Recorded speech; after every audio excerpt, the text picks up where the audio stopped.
Hey everybody, what's up, how's it going? Welcome to week number 25 of the Dividend Investing Case Study. If you guys are new to the channel, this is the Dividend Investing Case Study where every single week I publish an update. I show you guys what stocks I'm buying, I show you guys how my stocks have been doing, I go over my entire portfolio, and I showcase to you guys how I built a dividend portfolio completely from scratch all the way up until where we are today. Now, in the past, I would have two case studies that I've been doing on this channel. I have the Dividend Investing Case Study, and then I have the REIT Investing Case Study. What I'm going to start doing from now on is I'm going to take those two investing case studies, basically combine them together, since REITs are really just dividend-based stocks, and I'll keep the portfolio separate, but I'm just going to do the updates all in one video so you guys can just see everything together in one video, and it's a little bit easier that way. So before we jump into the portfolio and I show you everything and what I'm going to be buying for this week, I just want to say if you guys enjoy this video, be sure to give it a big thumbs up. If you guys are new to the channel and you want to follow alongside with me, be sure to subscribe to the channel. And if you guys want to watch the earlier episodes, I'll put the entire playlist in the description. You guys can click the link in the description, and I'll show you guys the older videos in this case study. All right, let's jump into our portfolio and let's see how our dividend stocks are doing for this week. Alright guys, what's up, how's it going? We're inside my stock portfolio here. This is my tax-free savings account inside my Wealth Simple Trade account. This is where I keep my dividend-based portfolio. And our current account value is $2,597. And our one day, over the course of one day, we are down $21. So stocks took a bit of a dive for the past couple days, past day or so. You can see here we had a nice little dip down. Over the course of 1 week, we are actually up $200, so that's 8% in 1 week, which is pretty nice. So once again, guys, like the market's kind of all over the place, but we are kind of trending up. But even though a lot of people are predicting that the market's going to go down, but it's kind of going down like that up and down kind of thing. Once again, over the course of 1 month, we are up. Once again, you can see some nice little dips here and some rises. And over the course of 3 months, we are up $400 over the past 3 months, and then we go all time.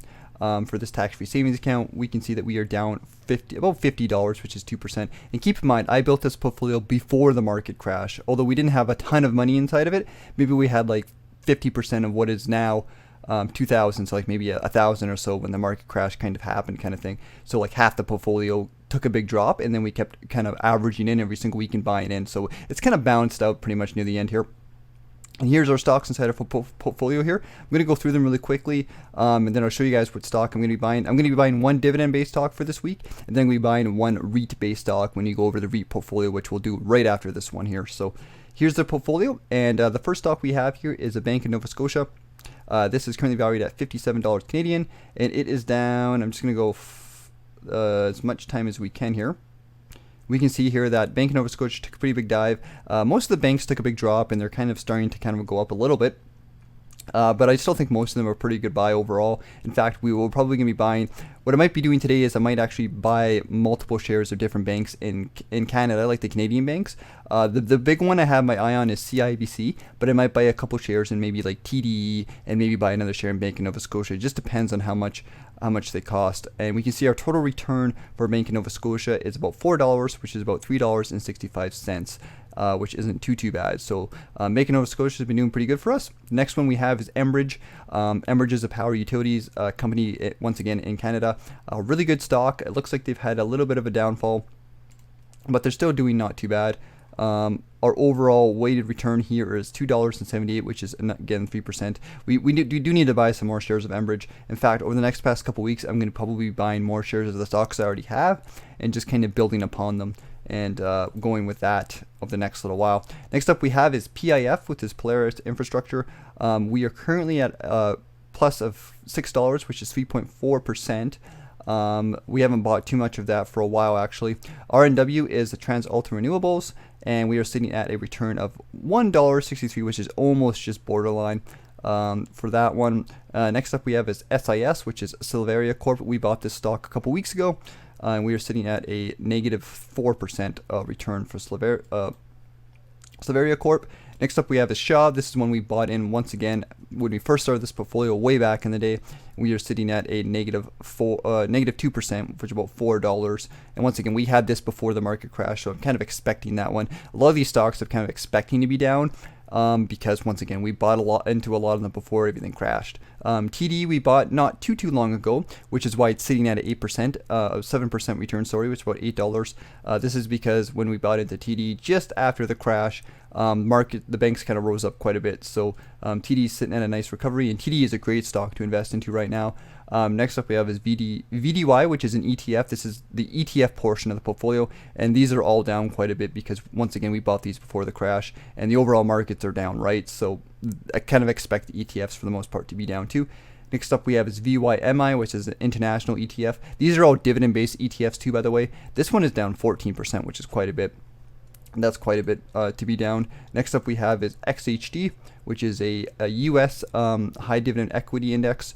We are down. Actually, this one's not too bad. We're sitting about almost kind of borderline here with a -1%. So that one's recovered quite a bit and doing not too bad. That's because it's US based, so that's kind of expected. Next up we have is XRE. XRE is a Canadian REIT.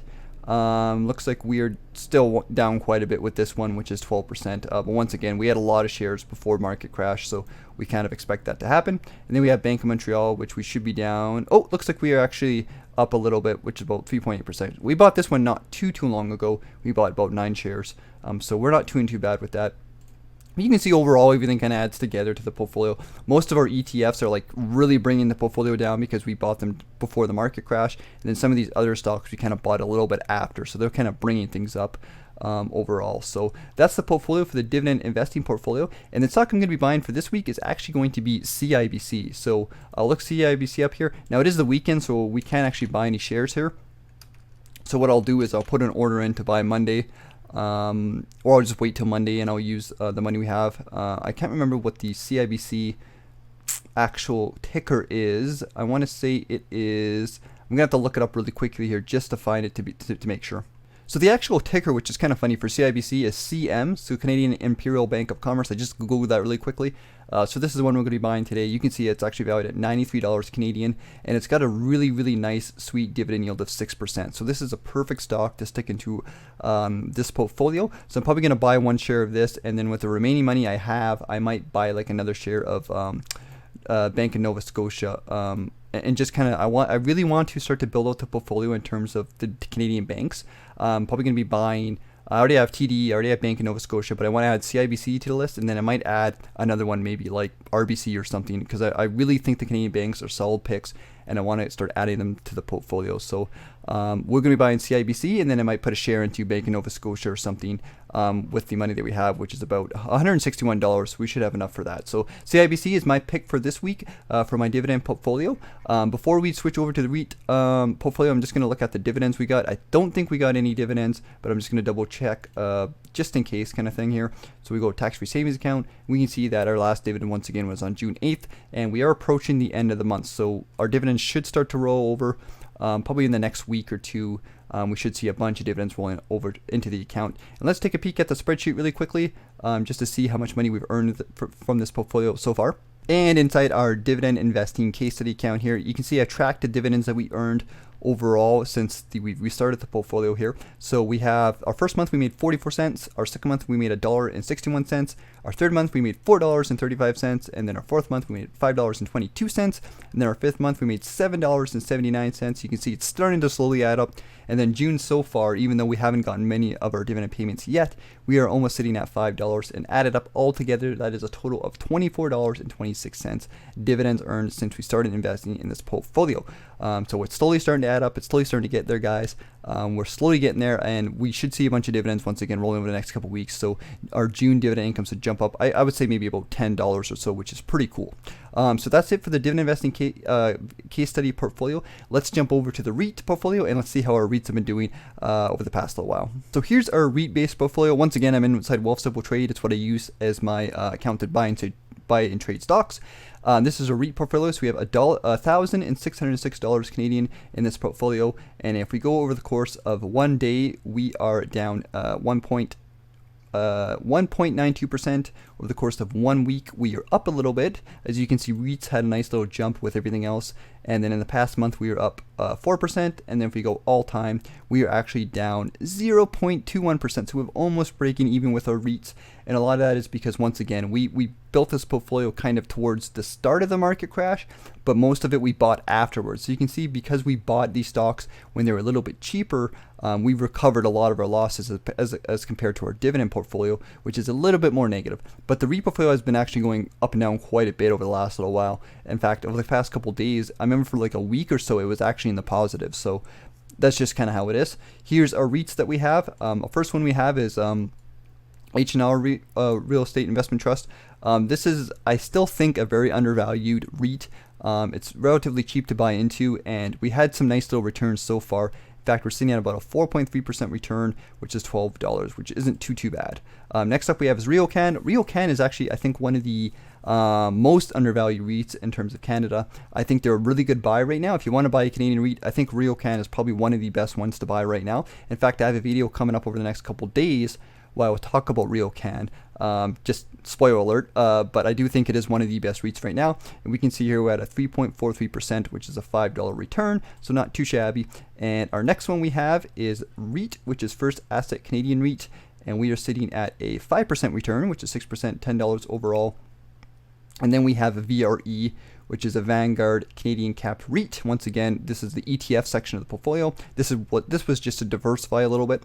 We are down at -4%, but once again, we bought this before the market crash. Same with XRE, we are down 6%, and with ZRE, we are down 4%. So all the ones we invested before the market crash are down, but everything else is kind of, helping to bring the portfolio up. And for this week, the actual REIT I'm going to invest into is actually RioCan. I'm going to buy in a bunch of shares of RioCan. I'm going to wait till Monday, and then I'll put in an order to buy. Since it's $15, we could probably buy about almost 10 shares of RioCan. So I'm going to be sticking it all into RioCan, because I do think RioCan is a solid stock to buy right now, a solid REIT. I think it's really undervalued. And once again, I do have a video coming up, so keep an eye out for that.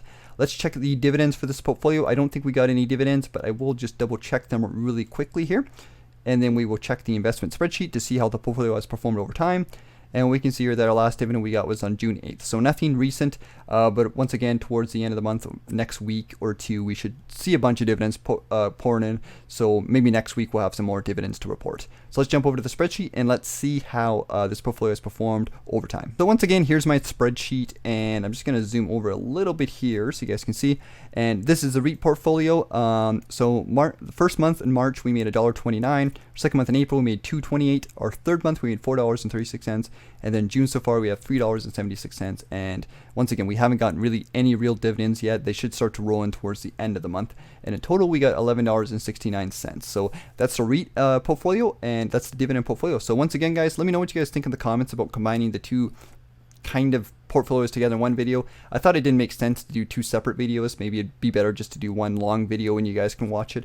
And since REITs are dividend stocks, it also makes sense to kind of combine them together. I'll keep the portfolio separate, and I'll kind of cover them separately so that we can see how REITs, because I'm definitely interested in seeing how the REITs perform versus the dividend stocks. So I'll keep those separate, but we'll just update them in the same video. So let me know what you guys think in the comments section. Thanks for joining me today, guys. Let me know what you guys think, and I'll see you guys later. Take care and have a good one.